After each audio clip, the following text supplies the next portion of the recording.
શ્રી વલ્લભાધીશ કી જય, શ્રી ગુસાઈજી પરમ દયાલ કી જય, શ્યામ સુંદર શ્રી અમને મહારાણી કી જય, હરિરાય મહાપ્રભુ કી જય, ગોકુલનાથ કી જય.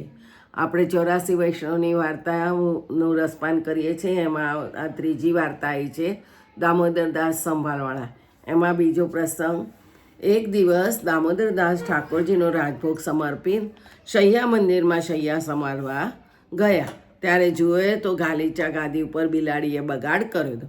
ત્યારે દામોદરદાસે કહ્યું, શ્રી ઠાકોરજી તો પોતાની શૈયાનું ધ્યાન પણ રાખી શકતા નથી. એમ કહ્યું ત્યારે ઠાકોરજીએ ભોજનનો થાળ ચોકી પરથી લાત મારી ફેંકી દીધો. અને દામોદરદાસને ઠાકોરજીએ કહ્યું કે તું સેવક કે હું સેવક? સેવક થઈને આવું બોલે છે? એમ બહુ ખીચ્યા. પછી દામોદરદાસને વિનંતી કરી, બહુ જ મનહાર કરી, પણ બધી સામગ્રી સિદ્ધ કરીને ભોગ સમર્પ્યો. ત્યારે ઠાકોરજી આરોગ્યા, પરંતુ તો પણ 2 મહિના સુધી દામોદરદાસ સાથે બોલ્યા નહીં. બહુ જ વિનંતી કરવા લાગ્યા. ત્યારે 2 મહિના પછી બોલ્યા. ઠાકોરજીએ રાજભોગનો થાળ લાત મારીને ફેંકી દીધો, એ ભાવથી કે આચાર્યએ હજુ તો દાસ ભાવનો અધિકાર દીધો છે, તો આ હાસી તો સખ્ય ભાવનો અધિકાર હોય ત્યારે બને. તો આચાર્ય જે આપ્યા વિના તે વિશેષ ભાવ કર્યો, તેથી તારો ધર્યો ભોગ અંગીકાર નહીં કરું. આ પ્રકારે શિક્ષા કરી. એકવાર દામોદરદાસ હરસાણીના એમના ઘેર પરોણે આવ્યા, એટલે મહેમાન આવ્યા. ઘેર સંભાળવાળાને ઘેર દિવસ 5-7 રહ્યા. ત્યારે એમણે બહુ સારી રીતે સમાધાન કર્યું. પછી એમનાથી વિદાય થઈને અડેલ ગયા. આચાર્યજીએ કહ્યું કે દમલા, તું ક્યાં ઉતર્યો હતો? શો પ્રસાદ લીધો હતો? ત્યારે દામોદરદાસ હરસાણીએ આચાર્યજીને વિનંતી કરી, મહારાજ, કનોજમાં દામોદરદાસ સંભાળવાળાને ત્યાં ઉતર્યો હતો અને અનસકડી પ્રસાદ લેતો. ત્યારે એ અપ્રસન્ન થયા અને કહ્યું કે દામોદરદાસ સંભાળવાળાના તે પ્રસાદ લેવાય. આચાર્યજી મહાપ્રભુજી મારા ઉપર અપ્રસન્ન થયા છે. ત્યારે સ્ત્રીને કહ્યું કે તું ઠાકોરજીની સેવા સારી રીતે કરજે, અને હું તો આચાર્યજીના દર્શન માટે અડેલ જઉં છું. એમ કરીને દામોદરદાસ અડેલ ગયા અને ત્યાં જઈ આચાર્યજીના દર્શન કર્યા, સાષ્ટાંગ દંડવત કર્યા. આચાર્યજી પીઠ દઈને બેઠા. ત્યારે દામોદરદાસ સંભાળવાળાએ વિનંતી કરીને કહ્યું કે મહારાજ, મારો શું અપરાધ છે? ત્યારે તે જાણીએ તો સારી વાત છે. ત્યારે આચાર્યજીએ કહ્યું, દામોદરદાસ હરસાણીને સખડી મહાપ્રસાદ કેમ ન લેવડાવ્યો? પૂછો. ત્યારે આચાર્યજીએ હરસાણીને પૂછ્યું કે દમલા, તે દામોદરદાસ સંભાળવાળાને બાલભોગ આરોગતા તે જ લેતો અને સખડીની રુચિ રહેતી નહીં એટલે ન લેતો એવું બતાવ્યું. પરંતુ એને તો ભક્તોના અંતઃકરણની ભક્તિ જોવા પ્રભુનું આ નાટક છે. દામોદરદાસ સંભાળવાળાએ કનોજમાં પોતાના ઘર બેઠે આચાર્યજીના અંતઃકરણની વાત જાણી, અને આચાર્યજી તો ભક્તના હૃદયમાં સદા બિરાજે છે, તે ભક્ત હૃદયની વાત શું ન જાણે? દામોદરદાસ પોતાના ઘરે કનોજ આવી સ્ત્રી પુરુષ સારી રીતે પછી સેવા કરવા લાગ્યા. વળી શ્રીનંદના વૈષ્ણવજી આચાર્યજીના દર્શને જતા તે કનોજમાં દામોદરદાસના ઘરે ઉતરતા. દામોદરદાસ બધાને પ્રસાદ લેવડાવતા, અને જ્યારે વૈષ્ણવ વિદાય થતા ત્યારે વૈષ્ણવ હોય તે બધા પ્રતિ 1-1 મોહર અને 1-1 નાળિયેર આચાર્યજીને ભેટ મોકલતા, અને દંડવત ખાલી હાથે કેમ કરાય એમ કરીને ભેટ આપતા. દામોદરદાસ એવા ભગવતીય હતા. એમના સસરા બહુ સંપન્ન હતા. 100 લુંડીઓ બેટીના દાયજામાં આવી હતી. મારે બેટી સુખી રહેશે, કામકાજ બધી લુંડીઓ કરશે, પરંતુ લુંડી પાસે કામ ન કરાવતી. સેવા સંબંધી કાર્ય તો બધું સ્ત્રી જાતે જ કરતી, અને લુંડી બધી બીજું કામ કરતી. એક વખત દામોદરદાસ સંભાળવાના ઘેર શ્રી આચાર્યજી પડ્યા હતા. ત્યારે દામોદરદાસ સંભાળવાળા આચાર્યજીના ચરણ દબાવતા હતા. ત્યારે આચાર્યજીએ એમને પૂછ્યું, તને તારા મનમાં કોઈ વાતનો મનોરથ રહ્યો નથી? ત્યારે આચાર્યજીએ કહ્યું કે તારી સ્ત્રીને પૂછ્યા. ત્યારે દામોદરદાસે પોતાની સ્ત્રીને પૂછ્યું કે તને કોઈ વાતનો મનોરથ છે?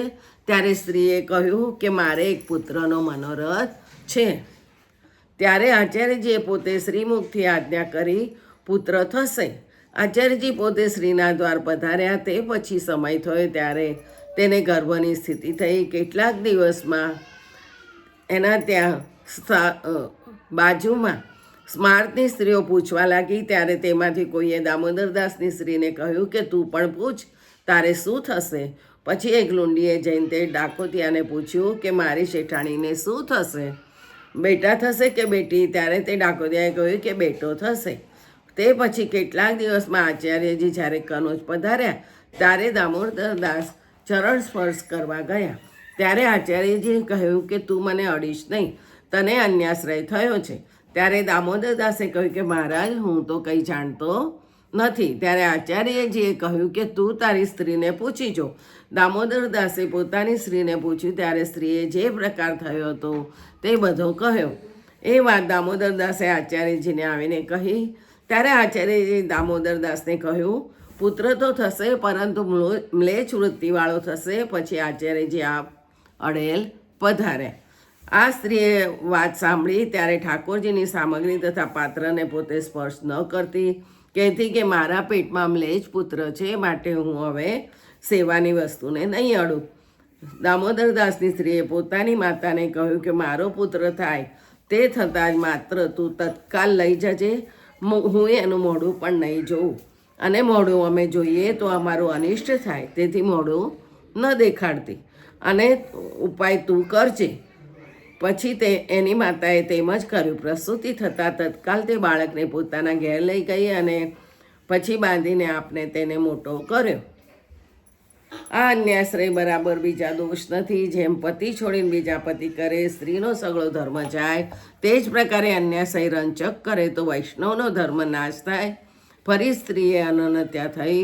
મ્લેચ્છ પુત્રને કારણે ઠાકોરજીની સામગ્રી સેવાનો સ્પર્શ તે ન કરતી, અને અન્યાશ્રય જો મમતું હોય તો તે વસ્તુનો ઠાકોરજી તત્કાલ નાશ કરે છે. અને જ્ઞાન વૈરાગ્ય દ્રઢ થઈને આશ્રય સિદ્ધ થાય છે. સ્ત્રીની પુત્રમાં મમતા જોઈને આચાર્યજીએ પોતાના જાણી તે મમતા નષ્ટ કરી.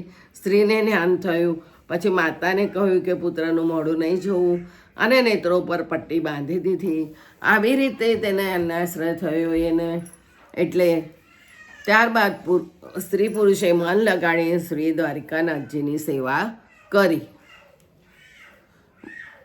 દામોદરદાસનો દેહ છૂટ્યો ત્યારે સ્ત્રી તે ઘરમાં સંતાડી રાખ્યો, અને વૈષ્ણવે કહ્યું કે તમે અડેલની નાવ ભાડે કરી લાવો. અને પછી ભાડે નાવ કરી લાવ્યા. તેમાં દ્વારિકાનાથજી ઘરની બધી સામગ્રી તું બધું નાવમાં ભર્યું, ઘરમાં કંઈ રાખ્યું નહીં.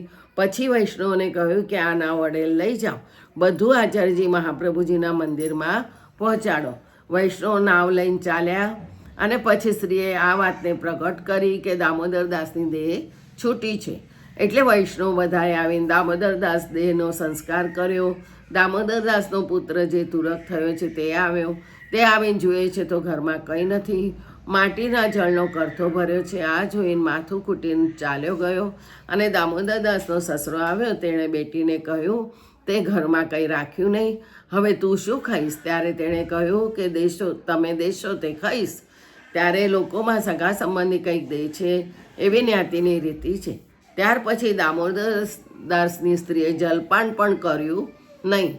થોડા જ દિવસમાં તેનો પણ દેહ છૂટ્યો. અને આ વાત કેટલાક દિવસ પછી કોઈ વૈષ્ણવે આચાર્યજી આગળ કહી. ત્યારે આચાર્યજીએ કહ્યું કે એને એમ જ જોઈએ. દામોદરદાસ તથા તેમની સ્ત્રી બેઉ આચાર્યજીના સેવ એવા કૃપાપાત્ર ભગવતી હતા.